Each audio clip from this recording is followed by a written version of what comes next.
Today I'll share my perfect tiramisu cake recipe with you.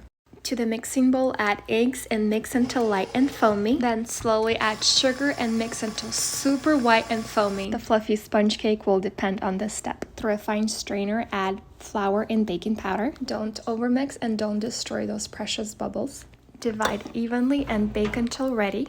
Let the cake fully cool down, then run the knife along the edges and take it out. Split each cake into two. You should get 4 cake layers. To make the coffee syrup, simply combine coffee, brandy, condensed milk, and give it a good mix. And to make the frosting, simply combine mascarpone, heavy whipped cream, milk, vanilla, salt, and condensed milk. This will be a little tricky, so you can't overmix or undermix. It has to be exactly this texture.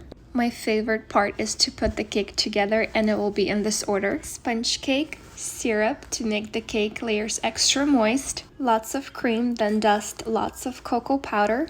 Then repeat with all other layers. Cover the cake with a thick layer of frosting. Here is one simple but beautiful way to decorate the cake using cocoa powder and printing paper. I'll decorate some more with frosting and finish with a touch of chocolate. And here is the final look. Let it set for at least 4 hours before serving. Enjoy!